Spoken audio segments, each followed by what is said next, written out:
Dezembro de 1989. Em um quartel militar da cidade de Targoviste, duas figuras trêmulas, algemadas e encurraladas pela história, se preparavam para morrer. Nikolai e Elena Ceausescu, o casal que durante décadas governou a Romênia com mão de ferro, estava a minutos de ser executado por um pelotão de fuzilamento. As câmeras estavam prontas, o pelotão também. Mas para compreender como a Romênia acabou com seu ditador em direto pela televisão, primeiro é preciso retroceder décadas à semente do regime, aos anos em que a história começou a se torcer. Nicolae Ceausescu nasceu em 1918 em Skornicesti, uma aldeia rural no sul da Romênia. Era o terceiro de 10 filhos. Seu pai, um camponês pobre e alcoólico, o criou em uma casa sem eletricidade nem água corrente. Nicolae mal terminou o primário. Aos 11 anos foi enviado a Bucareste, onde trabalhou como sapateiro. Sua infância não foi apenas humilde, foi brutal, e essa crueza o marcou. Nos anos 30, a Romênia era uma monarquia com fortes desigualdades. A industrialização mal começava, a repressão era constante. E nesse contexto, Ceausescu encontrou refúgio no comunismo. Aos 14 anos se filiou à Organização Juvenil Comunista, ilegal por então. Foi preso várias vezes, entrou e saiu da prisão, mas aí aprendeu o que verdadeiramente moldaria seu caráter: a disciplina do partido e o silêncio. Na prisão conheceu Georg Georgiou-Dej, um poderoso dirigente comunista. Tornou-se seu protegido. A sua sombra, Ceausescu ascendeu. Tinha carisma limitado, mas obedecia sem pestanejar e sabia esperar. Quando o exército soviético ocupou a Romênia em 1944, tudo mudou. O rei foi forçado a abdicar, proclamou-se a República Popular e o comunismo, agora com o respaldo de Moscou, instalou-se com brutal eficiência. Entre 1947 e 1952, dezenas de milhares de opositores foram detidos, executados ou enviados a campos de trabalho. A classe média foi desmantelada, as terras nacionalizadas, as fábricas confiscadas. A Romênia se converteu em uma cópia escura do modelo soviético, e Ceausescu foi escalando passo a passo nos corredores do poder. Em 1965, Georgiou-Dej morreu repentinamente. Ceausescu, para surpresa de muitos, foi eleito como seu sucessor. Tinha 47 anos. Seus primeiros anos foram surpreendentemente bem recebidos. Condenou a repressão stalinista, libertou prisioneiros políticos, permitiu uma tímida abertura cultural e se distanciou do Kremlin. Em 1968, quando a URSS invadiu a Tchecoslováquia para sufocar a Primavera de Praga, Ceausescu foi um dos poucos líderes comunistas que condenou publicamente a invasão. Fê-lo de uma sacada com aplausos populares. O Ocidente o aplaudiu. A Romênia foi cortejada por Washington, Paris e Londres. Recebeu empréstimos milionários do FMI, do Banco Mundial e de países europeus. Converteu-se no comunista bom, um aliado incômodo de Moscou, mas útil para a geopolítica da Guerra Fria. Mas essa imagem durou pouco, porque em paralelo à sua política exterior, Ceausescu estava semeando um regime de controle absoluto. A partir de 1971, após uma visita à Coreia do Norte e à China, Ceausescu ficou fascinado pelos modelos totalitários orientais. Regressou decidido a consolidar seu poder pessoal. Introduziu o que chamou de nova revolução cultural, e com ela, o país começou a mudar. O Partido Comunista se subordinou completamente à sua figura. Criaram-se leis que obrigavam os meios a mostrar sua imagem todos os dias. Sua biografia foi reescrita. Atribuíram-lhe feitos inexistentes. Escolas, fábricas, praças e hospitais começaram a se chamar Ceausescu. Sua esposa, Helena, foi imposta como vice-presidente do Conselho de Estado, apesar de não ter formação científica real. Foi nomeada acadêmica, inventora, doutora em química. Tudo era falso, mas ninguém podia contradizê-lo. O parlamento aprovava leis por unanimidade. Os sindicatos eram uma fachada. A televisão transmitia seu rosto durante horas. Até o clima parecia obedecê-lo. A Romênia se converteu em uma monarquia socialista, mas em vez de uma família real, tinha uma família revolucionária. Nada disso teria sido possível sem a Securitate, uma das polícias secretas mais vastas e cruéis do mundo comunista. Calcula-se que tinha cerca de 500 mil informantes para uma população de apenas 23 milhões.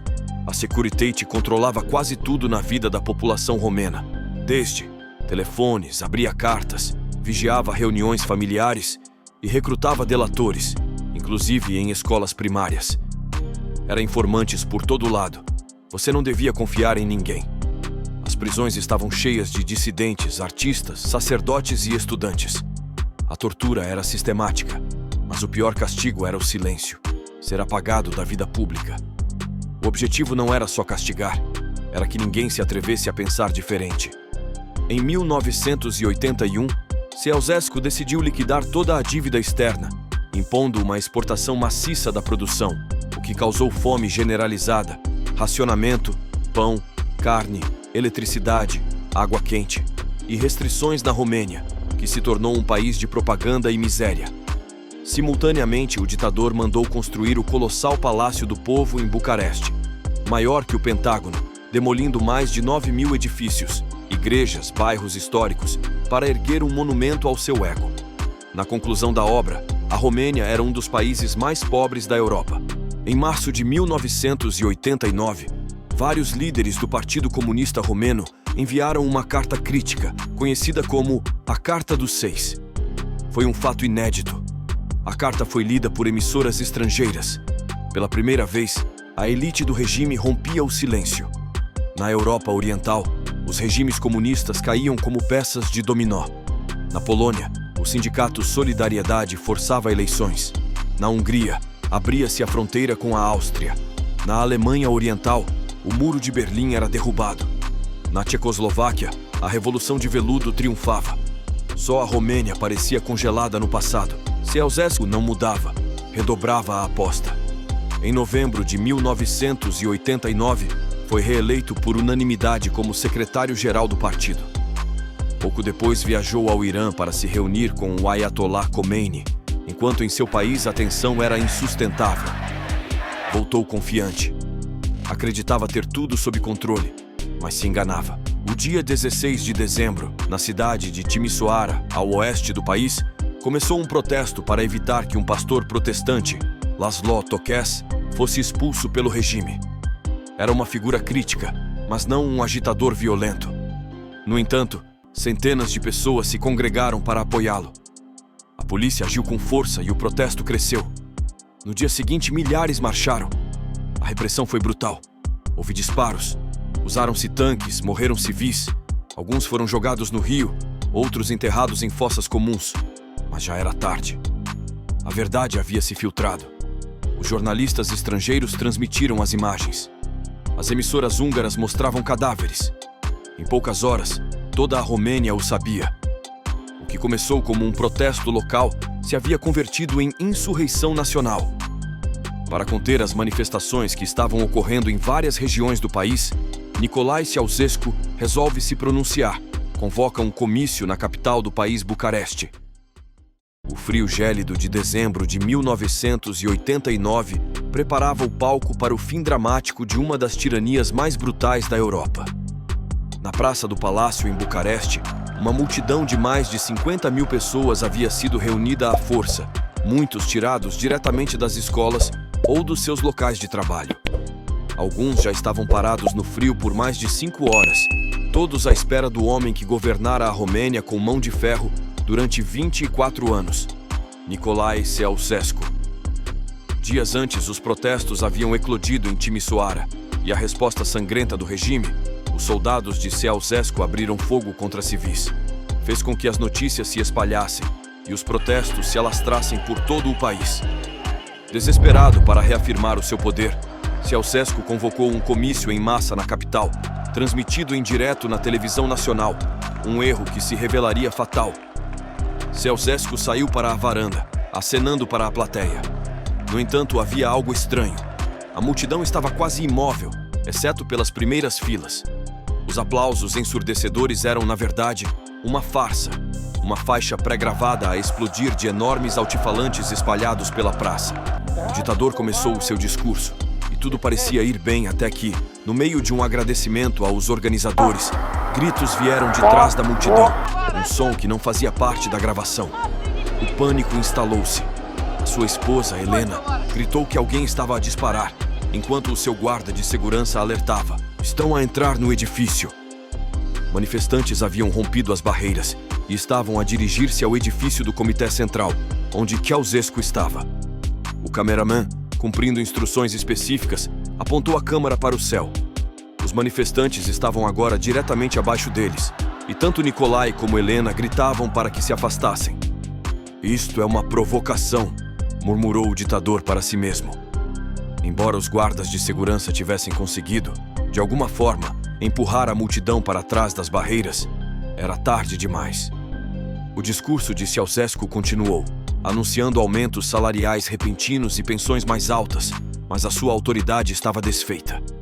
Depois de terminar o discurso, muitas pessoas recusaram-se a ir para casa. Estavam fartas das mentiras e da repressão, espalhando-se por Bucareste aos gritos de "abaixo Ceausescu" e exigindo liberdade. Furioso, o ditador ordenou que tanques, soldados e a sua própria polícia secreta esmagassem os protestos por todos os meios. Manifestantes foram baleados nas ruas e snipers, posicionados no topo dos edifícios, alvejaram os que se barricavam. Ao amanhecer, havia tanto sangue que os militares precisaram usar canhões de água para limpar o asfalto. Aliviado e convencido de que o levante havia sido esmagado, Ceausescu disse à esposa que tudo voltaria ao normal, mas ele estava errado. Antes da alvorada, os primeiros relatórios indicavam que colunas massivas de trabalhadores estavam a deixar as suas fábricas e a dirigir-se para o centro da cidade. A dinâmica havia mudado. Os soldados e a polícia enviados para os controlar recusaram-se subitamente a disparar e, em vez disso, juntaram-se aos manifestantes. Ceausescu convocou imediatamente uma reunião de crise no edifício do Comitê Central, enquanto centenas de milhares de manifestantes cercavam a sede, começando a invadir. Com os manifestantes a minutos de chegarem aos seus escritórios, o ditador ordenou ao seu piloto que trouxesse um helicóptero para o telhado. Visivelmente abalados, com os rostos completamente pálidos, Nikolai e Helena tiveram de ser carregados a bordo pelos seus guarda-costas. Juntamente com 2 altos funcionários e 2 guarda-costas, espremeram-se para dentro da aeronave e levantaram voo minutos antes de os manifestantes chegarem ao telhado. O helicóptero dirigiu-se para a residência de Ceausescu em Snagov. Lá, Nikolai tentou desesperadamente pedir ajuda militar, ordenando 2 helicópteros com soldados como escolta. A resposta foi clara. Estavam por conta própria.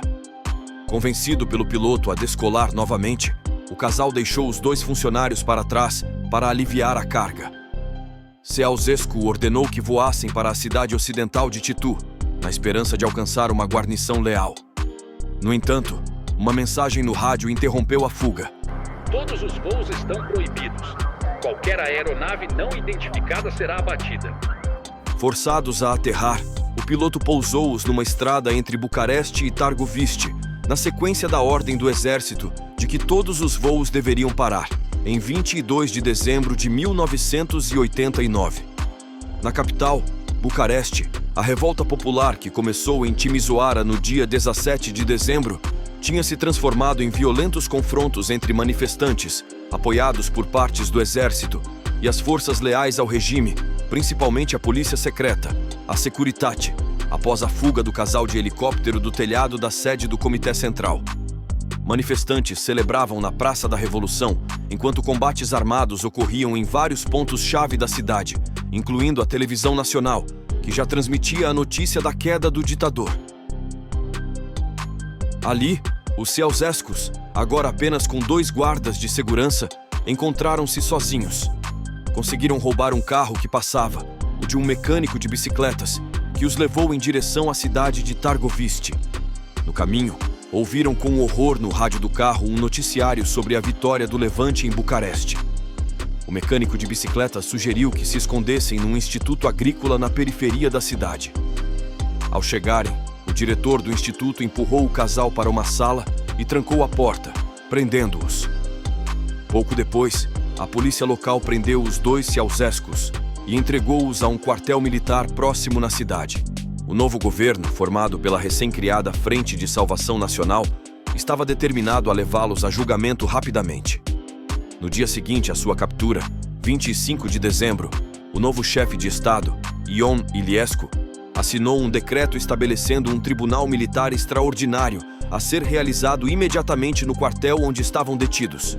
Foram acusados de genocídio, de destruir a economia do país e de tentar fugir com mais de US$ 1.000 milhões em bancos estrangeiros. À medida que os seus crimes eram lidos, Nikolai simplesmente riu. O julgamento foi breve e, em grande parte, uma farsa.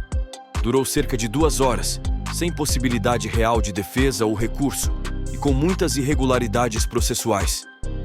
Ceausescu recusou-se a reconhecer o tribunal e chamou-lhe ilegal, mas o tribunal considerou tanto ele como Helena culpados. A sentença para ambos foi morte por fuzilamento, a ser executada imediatamente. Nikolai tentou apelar, mas foi-lhe negado. Não exercita nicio care de atac. Em clara violação da lei romena que exigia um período de 10 dias para recursos. Antes de ser conduzido para fora da sala, Nikolai pediu para ser executado ao lado de Helena, o que foi aceite. Um soldado voltou com corda para lhes atar as mãos, mas nenhum dos dois quis ser contido, argumentando que não fugiriam, mas o pedido foi negado. Foram então levados para o pátio e colocados contra uma parede do quartel.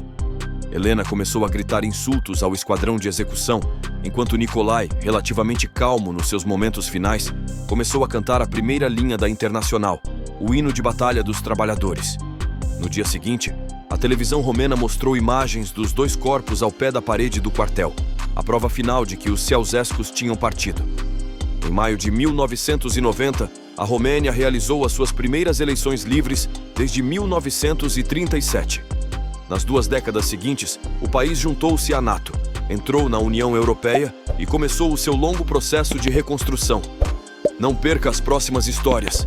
Inscreva-se no canal para continuar recebendo nossos próximos vídeos. Muito obrigado e até a próxima!